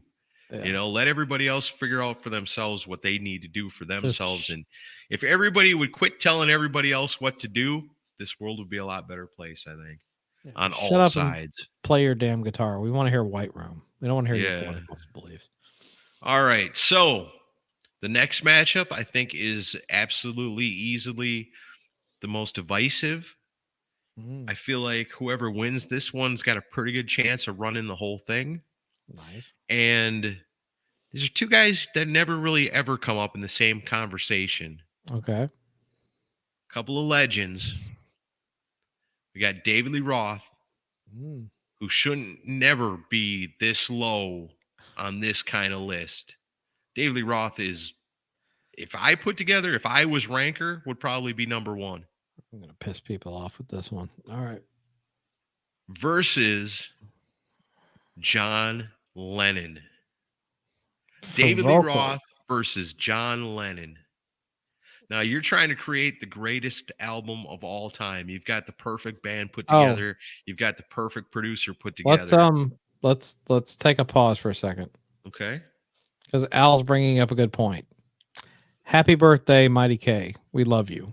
We tried getting Yeah. you on tonight, but it didn't Yes. work out. Is she on? Is she I with haven't us? seen her. I haven't seen her in the comments. So Yeah, because I know she's Yeah. got stuff going on. It was her birthday Yeah. yesterday. We were going to have a birthday party for Kristen We tonight were. on here, but she's got some stuff going on, which of course we understand. You're like, yeah, but we love you a bunch. cancel your birthday and your time with your family. You got to come on with us. But Oh, we love you dearly. forgive her. And she Yeah. owes us one now. So She's she the said best. she will come on someday. Yeah, we're gonna hold her to that. All right, so we're going with So David I mean, Lee Roth. clearly the answer here is David Lee Roth. I mean, come on. I mean, yeah, he's John Lennon. He's from the Beatles. He's, you know, one of the most revered and respected and loved singers of all time. And like when you talk about singers, you know, neither one of these guys are technically beautiful singers. Well, here's the thing. Yeah, that's the thing. The matchup is actually good because Yeah. if you would put Lennon up against Steve Perry, I would pick Steve Perry because it's a better technical singer. If you put Steve Perry up against David Lee Roth, I would probably pick Steve Perry. But the fact that it's it's basically two guys that were more known for personality than vocal ability. Definitely. I'm going to go with Roth. You're All right, going with Roth. That's two Roths. And what do the people say? I'm interested. All right, let's see. Let me find the beginning of this. Because I think this is definitely the most intriguing matchup that 1-0, we've got in this one. 2-0, 2-1, 3-1, 3-2, 4-2, 5-2, 5-3, 5-4, 5-5. I'm looking for actual votes other than opinions. 6-5 Roth. 7-5 Roth. 8-5 Roth. 9-5 Roth. 9-6. Ian votes for Sammy Hagar. 10-6. 10-7. 11-7. 11-8. Yeah, don't be picking Sammy Hagar. That's Hagar like the Slacks company. But yeah, so Roth wins. Yep, definitely. I love the Beatles, as you can see behind me. Right, yeah. Nothing wrong with the Beatles. I mean, they ain't no Van Halen or nothing, but all We're right. not getting into that. That's a whole nother argument. We're not getting into that. Who is better, the Beatles or Van Halen? Imagine that. All I'm right, not so we getting got into that with one more matchup in this first round. Oh, Bushy. What the fuck, dude? And this is one that Bushy's going to love the most. Most everyone else probably be like, maybe neither one of them. But it's not my list. And so they're included. Stanley from Life, Sex, and Death. Yeah, you can't argue with the genius of fucking shit ass. Yeah. Yeah. All right, so the last matchup in the first round, Right up couple there. of grunge giants. Eddie Vedder versus Kurt Cobain. Which one of these guys would you rather have singing for your band This is easy for me. in their prime? Vedder versus Cobain. Yeah. I'll go with Vetter. All right. I'm going to see what the people say before I make my vote. I'm pretty sure on my own feelings, I know who I'd pick. One is just a better singer, I think. But if you're looking at like unique voices, they both got that. All right, so we got 1-0, 2-0, 3-0, 4-0, 5-0. No vote. 6-0. No vote. 7-0. Or no, 7-1 or 6-1. 6-2. 7-2. Bushy would rather have Yoko. Fuck you, Bushy, for saying that. 6-3. He's lying. No vote. 6-4. No ukulele. 6-5. Wow. 7-5. No vote. 8-5. Yeah, looks like Eddie Vedder's 9-5. pulling away with it. I'm going with Vetter. The listeners are going with Vetter. What are you going I'm going with Vedder too. Yeah, he's a better singer overall. Nirvana's overrated. I'll say it. Yeah, I mean they got some good hooks in some of their songs. You know, yeah, some but of their songs got a good jam to them. If he didn't kill himself, they wouldn't be as big as they are. I don't know. They'd be pretty big. I guess they would just be one of those bands that remember that Smells Like Teen Spirit song? But I mean, they had other songs too. They'd still be big, but it's pretty interesting to know what they would be if they he'd wouldn't never be. died. They wouldn't be as legendary as they were. Patrick Green, where's Mitch Malloy in this? I don't know. Playing. You have to get back on that website and scroll for a while. I think He's playing Captain Geach's Shrimp Shack in Panama. All right. Like, aren't you that guy that is in the 17 to 33 area in the Ranker lead vocalist? Oh, yeah, I get that all the time. No, he's not. He's lower. Oh, jeez, Bushy. All right. So, on to the second round. So now we got the ones that advanced from round one in the first matchup. Now, who's singing for your band? Is it Steve Perry or Alice Cooper? Man, this isn't fair. Doesn't seem fair, does it? This is my band that I'm picking the singer for. Does it have to be? You're trying to create the greatest album of all time and then maybe tour on it. Alice Cooper is one of my favorite fucking singers, man. Come on. Yeah, I'm going with Alice Cooper. Are you really? Yep, I would rather have Alice Cooper. I'm not a Journey guy. I mean, there's a couple songs that I like, and you got to respect the dude as a singer, but it's not. Journey was one of those bands like when MTV was new and I was a little kid watching it, Journey would come on and I'd go, that's not cool like Kiss and stuff that I like. But I mean, are we going off what we like or what? Going off what you like. If you were to have a band and you could pick one of these singers, who would you rather have in your band? Like you put it together, like somebody said, this is the greatest band of all time. Here's a list of singers that are interested in working with you. Whittle it down.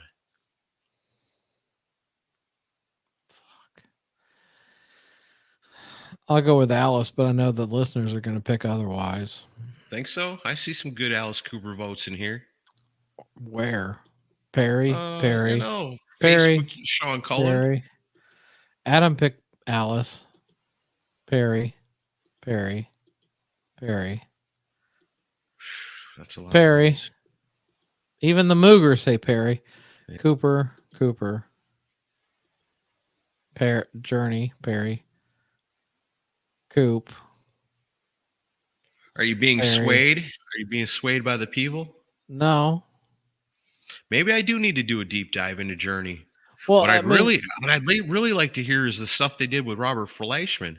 I mean, you can see some live stuff on YouTube. They never recorded no demos or anything with him. They did. There's a song called "All for You" that they did a demo for, and that's actually on YouTube. You can listen to with Rob. Is there a demo version of "Wheel in the Sky" out there with Rob? No. Man, I'd like to hear that. He wrote it though. He did write the song though. Yeah. But no, I'm not going to be swayed because I wonder if he's got any albums where he does like a cover of it. I don't know if he ever recorded it. He ought to do that. Although his solo stuff's worth your time. Yeah, I got that album, The Sky. That's got Andre LaBelle on it. That's Yeah, I've got trippy. that. It's But trippy. That's like weed smoking music when you well, want he to be mellow. he put out I can't remember the name of the record, but there's an album he put out in 1980 because he opened for Van Halen on that tour, and Eddie Van Halen was so taken with his vocals that Eddie Van Halen tried to poach him and kick David Lee Roth out of the band and hire Wow. Robert. Wow. Yeah, Eddie Van Halen was never sold on Roth's vocals. But no, I'll pick Alice because if I'm starting a band, Alice is going to be my pick over Perry because of stage presence more than anything else. Yeah. But yeah, the listeners for the most part like. Yeah. There's a lot of Alex, but mostly Perry. But 3 or 2 to 1. The error. It's the Separate Ways video that's worth watching on YouTube just because it's so funny. Yeah. They're doing. I don't know. There was something about it as a kid. I just it didn't say cool to me when I saw it. Oh yeah, Robert Fleischman, the solo album in the 70s has All For You on it also, but the Journey version is out. I think came out on a box set. Okay. And that also and Patrick's right. The Greg Raleigh Journey stuff's good too. Yeah. Yeah, they would have been cool if they kept Robert and Greg Raleigh. That would have been an interesting band. All right. So Alice Cooper advances to the semifinals. Up next, we got Ronnie Van Zant versus Bruce Dickinson. There's two names that don't usually cross paths. Oh, I love Ronnie Van Zant, but I mean, we're talking about Bruce Dickinson here. I'm not going. I gotta go with Bruce. You're going with Bruce. I gotta go with Bruce.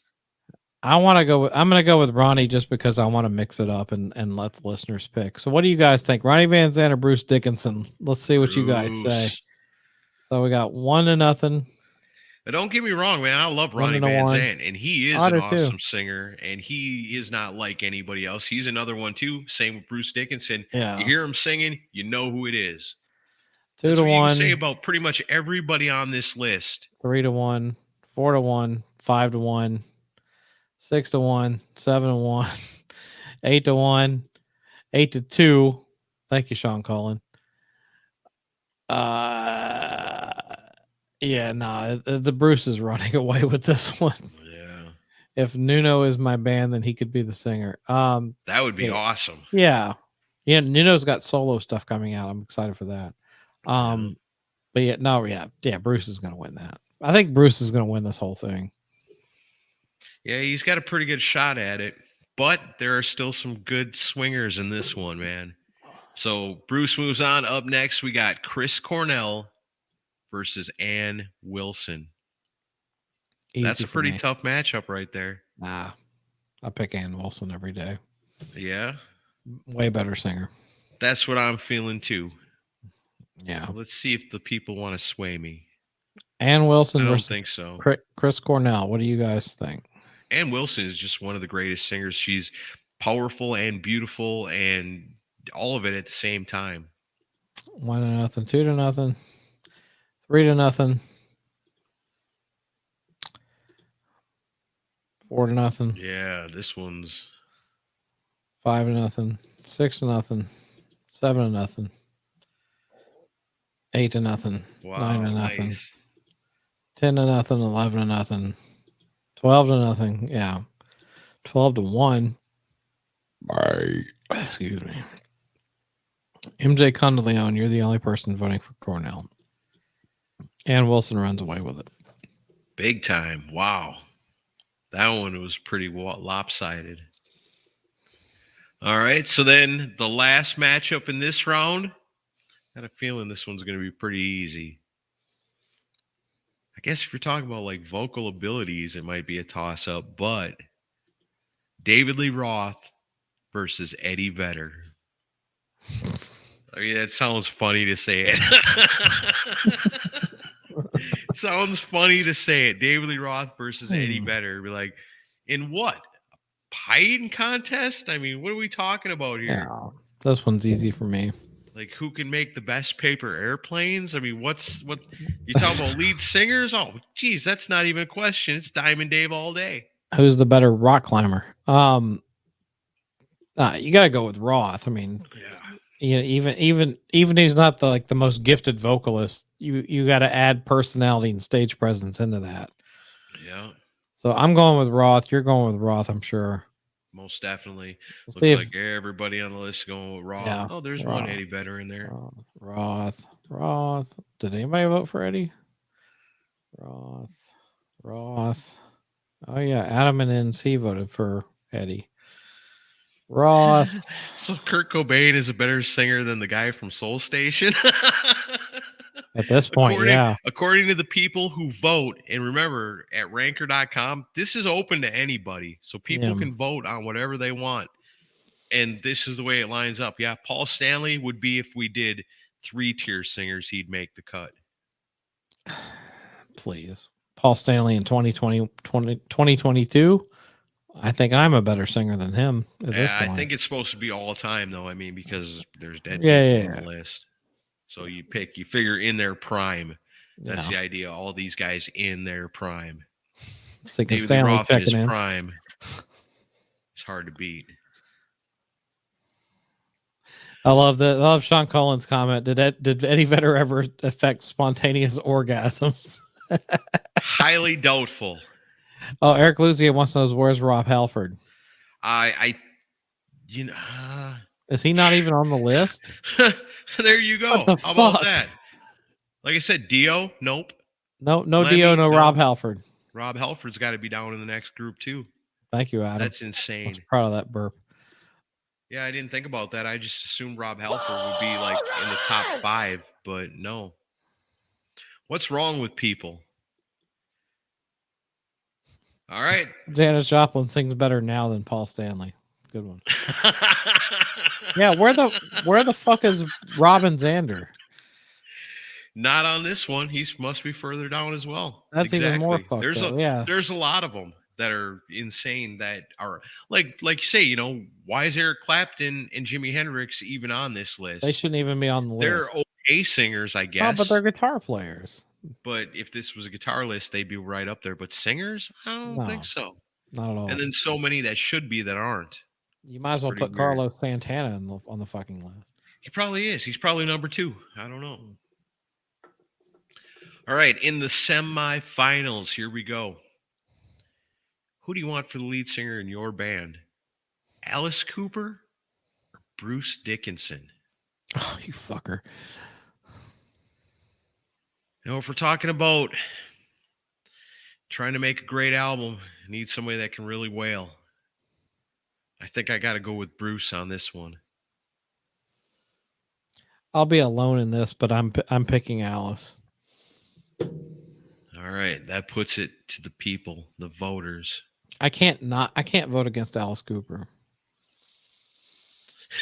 Patrick Breen. Ranker, the best guitarist is probably Kurt Cobain. Yeah, no shit. And Adam and C, where the fuck is Ronnie James Dio? Yeah, exactly. I think he was just outside All right. of 33. So which we've is got ridiculous. All right, let me get started at the top of there. And I think that's why, I kind of like using the ranker, because if I pick it myself, then like Bushy says, I get accused of swaying it. But if I've used like ranker, we're like, that's what everybody picked. 5 We'll to just 2, use theirs.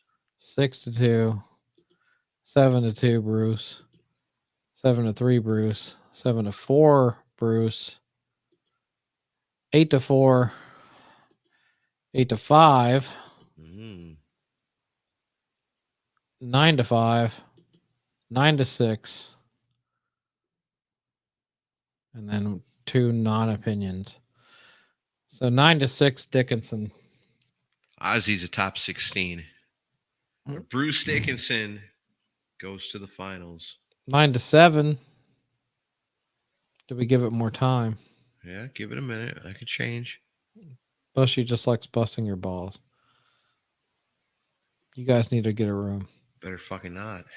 I need those. I might want to make some more babies. Oh, Alice is a better entertainer, Eric Luzier. So that's 9 to 8, Bruce. Thank you. So Alice is a better entertainer, but Bruce is pretty All close, right. man. He We'll runs give it around and all that. we'll give it to Bruce. All right, so Bruce goes to the finals. Good showing by Alice on that one, though. Yeah, really He good. did better than I thought he would. Nothing to be ashamed of there, Alice Cooper. If you're watching. Yeah, you know. All right. And if you are, I'm sorry. That goes for you too, Ann Wilson and David Lee Roth, because that's next semifinal matchup. Why do you vote against this guy? Come on. Ann Wilson versus DLR.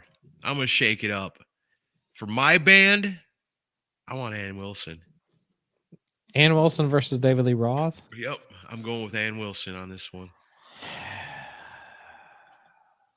Because that's the kind of band I want to have. I'm gonna wait and see what the listeners say before I vote. I'll be the tiebreaker because I think Roth's gonna run away with this. I feel like, Heart gets known for their 80s stuff, their really big hits. But their 70s stuff's better. Their 70s stuff, they got like Barracuda and Magic Man, stuff like Crazy that. on You. Yeah. Them Crazy on You's badass. But the deep cuts on those 70s Heart albums, there's great stuff there. Awesome songs. Like if you only know the Heart that they play on the radio or on the Spotify suggestions or whatever, just the greatest hits, you don't know shit about Heart, man, because their best songs, as good as their hits are in the 70s up to a certain point. Yeah. Now put on cuts are out of this world good. Put on Dreamboat Annie and listen to the whole thing. That record is awesome all the way from front to back. Dog and Butterfly. Yeah. All right. So DLR 2-0, 3-0. Oh, that's Bruce. The wrong one. How you guys? Come on. 4-0, 4-1, 4-2, 4-3, 4-4. Wow. Who did more coke? 5-4, Ann Wilson.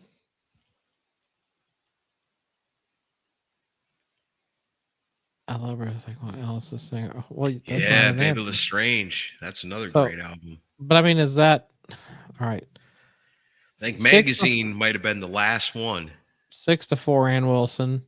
7-4. Nice. 7-5, Ann Wilson. 6-5 or 8-5. It's a good point by Ron right there. 9-5, Ann Wilson. Wow, I'm surprised. Yeah. 10-5. 11-5. Holy shit. Wow. 12-5. Make love to Freak Frilly. All right, so it's down to I guess it's so you Ann Wilson. Ann Wilson doesn't matter. I'll pick David Lee Roth just to be nice. But yeah, so Ann Wilson moves on. Wow. I did not see that coming. You guys are a way more diverse crowd than I thought you were. Heck yeah, we are. Better recognize. Even though Sinkin' Stanley's going to have sex with Tommy Thayer, but have fun with that. All right, so that brings us down to the finals. We took number 17 through 33 on Ranker.com's top rock vocalists of all time, and we whittled it down to 2 with the premise of who do you want singing for your band? Get all these great songs. He's probably on there somewhere. Oh, maybe. I think it's top 100. So, I mean, you can go to Ranker.com, look up rock vocalists, and see for yourself. You should be getting paid by them, apparently. All right. So, in the finals of who is in your band, it's come down to this, and what a matchup this is. You're talking about, hitting the high notes and having the strong voice and holding it forever, and letting it just wail. Hard to beat either one of the finalists in these. Both amazing singers that can do all the acrobatics you want.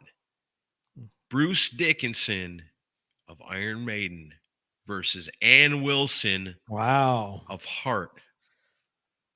Oh, man. I know what I'm doing. Excuse me. That was some beautiful vocals right there, Mr. Chris Czynszak, ladies and gentlemen. That was in honor of Rock and Ron. Love you, Ron. Yeah. All You know right. what I'm gonna do? What are you gonna I'm gonna go with Ann Wilson. do? Are you really? I totally am. I love I'm- Ann Wilson as a vocalist. She is, without a doubt, one of the most underrated vocalists of all freaking time. I If I'm, swear. I don't know though. Bruce is a great showman though. He is, but isn't So she? I think Bruce is a more animated vocalist. I So guess. I I'm mean, if you I'm could tell her, look, you can be in the band, but I need you to do like 100 laps each show up on this stage. if I'm picking a singer for a rock band, I'm gonna go with even though I prefer Paul Diano, I'm gonna go with Bruce Dickinson. All right. So this comes down to the people. This is actually pretty exciting for what I thought was a dumb idea at first. All right. Scream for me, Wassa. All right. 1-0, 2-0, 2-1, 2-2, 3-2, Bruce, 3-3, 4-3, Bruce, 4-4. Yeah. It was more chest hair. I'm not going there. I guess that's probably Bruce. Okay, so then we say 5-4, Bruce, 5-5, 6-5, Ann, 7-5, Ann, 7-6, Ann, 8-6, Ann, 8-7, Ann, Wow. 8-8. We're tied. Wow. All right. Adam voted Bruce. Bruce So what is that, wins 9-8? 9-8, Bruce. Unless anybody else wants to Anybody chime else? in, Anybody else? it's on you. If you haven't chimed in, you can decide who wins, Ann Wilson or Bruce Dickinson.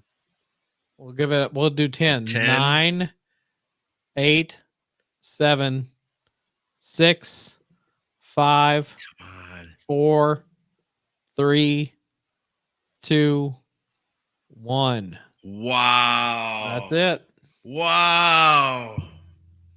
By one vote, One vote.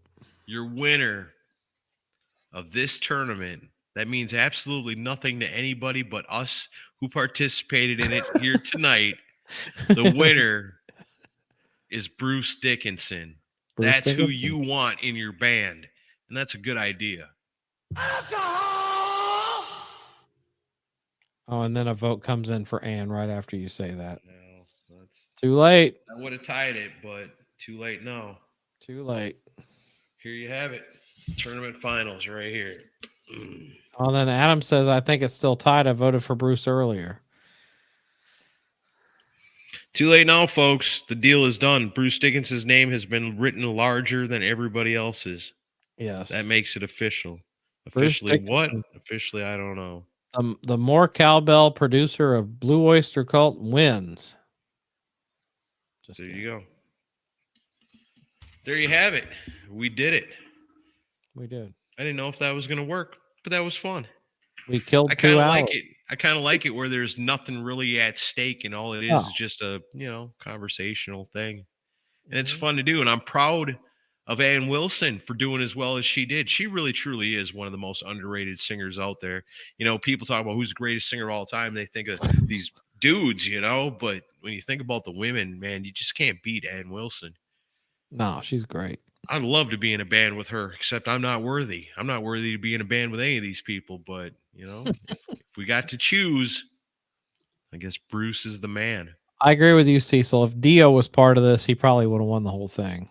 Well, we got just a couple of minutes. Let me open this up one time and see Did he where even some of rank? these. Let's see. Let me look at scroll up and see some notables. I'm back here. Let's go.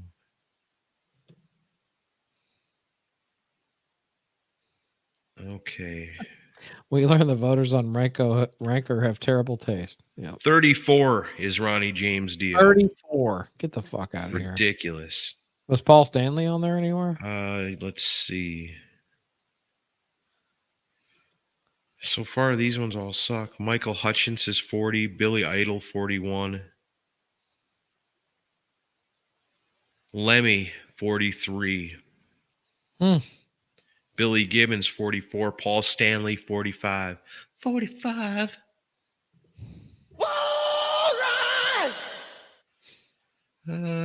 got a dude from the Chili Peppers at 46. Anthony Kiedis, get the fuck out of here. That guy can't sing for Paul shit. Rogers is all the way down at 48. Oh, that's ridiculous. That makes it kind of. Anthony Kiedis, according to them, is a better singer than Paul Rogers. Yeah, and Glenn Fry, That's insane. who's 50. Well, Glenn Frey wasn't. Lane that old. Staley's 53. That's bullshit too. Geddy Lee 54. Oh, Sammy Hagar's 55. No comment.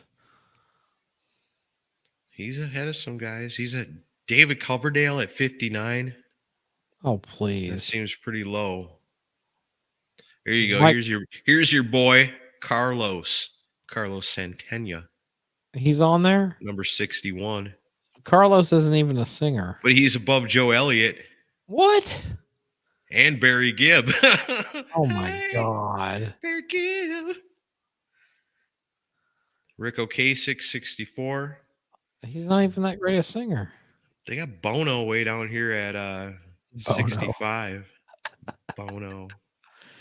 Before he skied into a tree. Man, Steve Miller way down at 67. Yeah, Grayson. Where's the dude from Gore? I don't know if Otis Urungus. Joey Ramone, 70. Yeah, but Joey wasn't much of a singer. I mean, I love what he did, but not the Phil greatest. Lynott, 73. Bullshit. Not right. Sebastian Bach's on here at 74. Where's Rob Halford? I haven't seen Rob Halford on here at all. How can that be? Robin Gotta be Sanders, kidding me. 76. Well, at least he's on there, but Rob Halford's not even on the list. Ray Davies, 77. Now we're getting down to the people I've not heard of. Yeah, yeah. I think. Ian Gillan, 81. Yeah, Al Bon Scott was in the top 15. Yeah, he was. Neil Young was at number 80, but he's asked to be removed from this list. Vince Neil, 82. But Joe Rogan's number 85. So, yeah, we're not. D. Schneider's 84. That's Hey, bullshit. wait, Dio's on here twice. He's 34 and 85. So That tells you how much to that. thought went into this. All right, we ready to wrap things up? I gotta take a leak. no, I gotta see. I'm almost there. I'm at 91. I gotta see. All right, because I'm gonna piss myself. We don't- Brett Michaels. Brett Michaels. 95. Yep. Oh, for fuck's sake! You can sing better than Brett Michaels, Aaron. I don't know. Yeah, apparently Rob Halford ain't on this list at all. That's Ridiculous. bullshit. Ridiculous. Bullshit. Mm. Well, we had fun with it anyway. We did. Stupid ranker. We What do killed they know? 2 hours. It's all good. Killed 2 hours talking about rock and roll on a Friday night, drink well- some beers, hanging out with our friends. No Stevie Rochelle. What the I'll fuck? take it. Yeah, It's because he didn't vote for our podcast. That's why. All right. that's right. He could have told Sleaze Rocks, hey, wait, this list is incomplete. I don't know if you're tied to 6, but I think maybe you could add a 7th. I think you could too. Tied to 6, the top All right. 6. So thanks for watching. If you haven't listened, check out the Chris and Aaron Do Florida episode that just came out. And we have album Anticipation coming out next week. Yep. And Watch for us on the 2nd. We'll be on Almost Human yes. doing Kiss Wednesday, and this coming Monday I'll be on live and in color with Wolfie D. That's right. And we might be back next Friday. We don't know yet. We'll see. Yeah, we never know. Just depends on how we feel. If you guys inspire us to do it, we'll do it. Let us know if you're having fun doing this in the comments, and yeah, we'll keep them coming. This is always fun hanging out with you guys. All right. Thanks, everybody. And we'll see you later. Rock on.